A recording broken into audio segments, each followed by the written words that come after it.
I call the Honourable Minister, Kate Wilkinson. Mr Speaker, can I say that it is a great pleasure for me to stand and support Budget 2012. I didn't have a lot of notes because I was hoping that I had something sensible to rebut from the former Member of Parliament for Waimakariri, but all we get is nasty negative name calling. And Mr Speaker, this budget is a good budget. This budget is a sensible budget. This budget is a pragmatic budget, and this budget is a sensible, realistic budget. Families in New Zealand, Mr Speaker, know that times are tough. The Labour Party do not know that times are tough. We know that times are tough. We know that we need a budget that will stimulate jobs. And Mr Cosgrove actually said that there was nothing in this budget to grow jobs, so I'll come back to jobs in a minute. But we do need a budget to stimulate jobs. We need a budget to deliver better services for our families, and we need a budget that's on track for surplus 2014 and 15. And Mr Speaker, that is what we've got, because we are aspirational and we have a plan to actually build a brighter future for all New Zealanders. We have said time and time again that the priorities are, and I will repeat them because the other side have a slight lack of memory, to responsibly manage our government finances. We are doing that through the able work of both our Prime Minister and the Minister of Finance, to building a more competitive and productive economy. That actually means more jobs. That doesn't mean to say that growth in government is growth in the economy. Growth in the economy is different from just growth in government, and we are concentrating on more jobs, to delivering public services, and finally to rebuilding Christchurch and Canterbury, which has gone through some horrific shocks and shakes.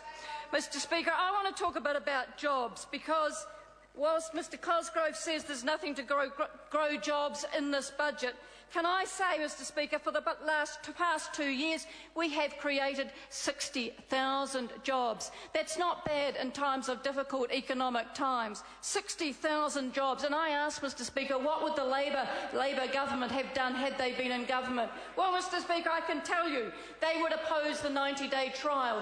That trial period has been really successful. 80% of employers would not have taken somebody on if it wasn't for that 90-day trial. It's been credited with creating 13,000 new jobs, Mr Speaker.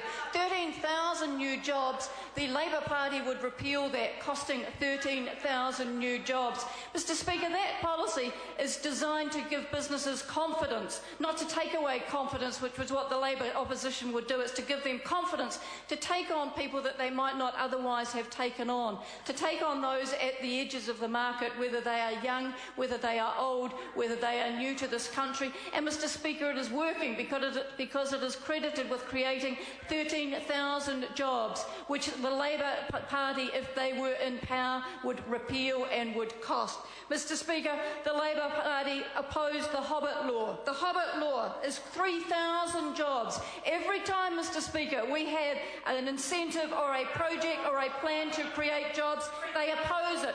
They oppose they are Hobbit haters, as our Prime Minister likes to say. They are Hobbit haters because that, Mr Speaker, was 3,000 jobs. Each one of those jobs is a person, Mr Speaker. Each one of those jobs involves a worker, and those workers have families. And that is not the party of workers, Mr Speaker, because they would have jeopardised 3,000 jobs, just like that. 3,000 jobs plus the 13,000 jobs for the 90-day trial. It's adding up, Mr Speaker. Mr Speaker, they are opposing the convention centre. That's another 900 jobs. 900 jobs on top of the 3,000 jobs, on top of the 13,000 jobs that they would jeopardise. On top of that, Mr Speaker, they would arbitrarily and unsustainably raise the minimum wage to $15 an hour. That's 5,000 jobs, Mr Speaker, that they would put in jeopardy. By opposing the convention centre when it's up and running, that's another 800 jobs, Mr Speaker. I could go on and on, Mr Speaker, but that is not the party of workers. When we added up 13,000 jobs plus 3,000 jobs plus 5,000 jobs plus 900 jobs plus 800 jobs, that's a lot of jobs, Mr Speaker. And in times of economic recession, in times of challenging times, Mr Speaker, each of those jobs is precious, and we want to make sure that our New Zealanders get those jobs and have those jobs and not have them stolen from them by the Labour Party, Mr Speaker. Their employment relations legislation legislation in itself would take us back 30 years, Mr Speaker, and that would cost even more jobs. We are now in a climate of fair and flexible employment, and it's working, Mr Speaker, but every employment legislation and every employment improvement that we suggest, they oppose, Mr Speaker. They even oppose a piece of legislation that actually had the same wording as in their Labour Party union mates' constitution about secret ballots for strikes. They even oppose that, Mr Speaker.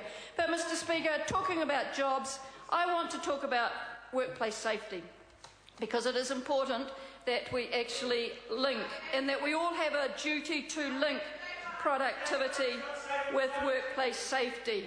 The two go hand in hand, Mr Speaker, and it is really important that one is not deemed to be a trade-off for the other.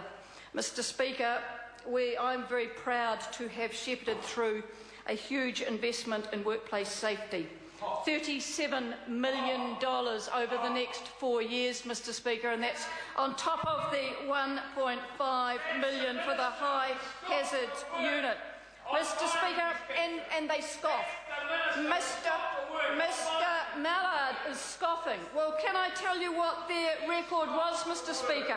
Under Labour, they cut funding for health and safety in 4 of their 9 budgets. They cut health and safety funding in 4 of their 9 budgets. Our budget, on the other hand, Mr Speaker, is a 20% increase for health and safety. Under National, health and safety has gone up by more than 40%, Mr Speaker. 40% under National. What do Labour do? Labour have cut it in 4 of their 9 budgets.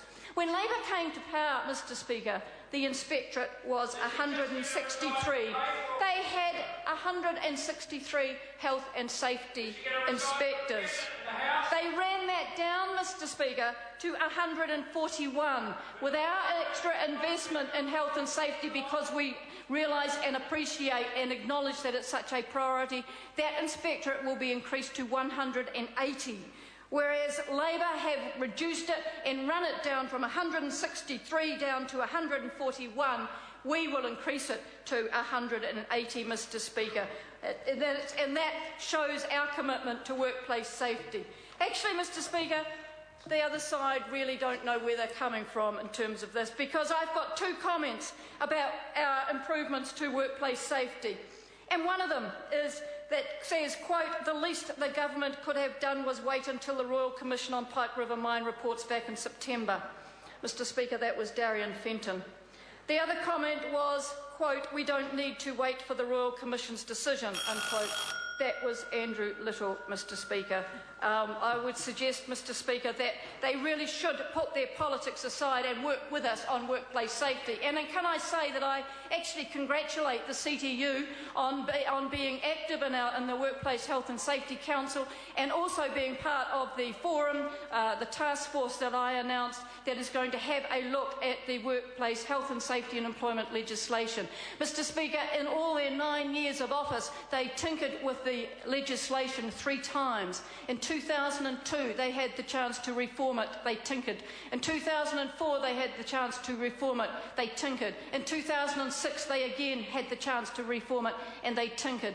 Mr Speaker, under National, we are going to reform the health and safety legislation. We have invested another $37 million in these tough economic times over the next 4 years, because we place a priority on workplace safety. And Mr Speaker, we are looking at that health and safety legislation. It's been in force for 20 years now. We think it is a timely review, with the Pike River Commission of Inquiry due to report back in September, and with the events of the Canterbury earthquake. It is timely that actually we do have a comprehensive review to make sure that our health and safety regime is fit for purpose, and where it's not, where we can make the improvements. But what do? They oppose it, Mr Speaker. And just to remind the House, Mr Speaker, our official rate for workplace incidents is appalling. It's 4.1 fatalities per 100,000 workers. That's twice the rate for Australia and the UK. We lose nearly a person a week. And whilst the Labour Party can scoff at that, Mr Speaker, that is serious. And when we know that when every worker goes to work in the morning and comes home safely at night, without injury, we will have made a difference, and $37 million over 4 years will make a huge difference. I call the honourable member Gareth Hughes. Kia ora, Mr Speaker. Kia ora, tēnā koe. Kia koutou. Kia ora.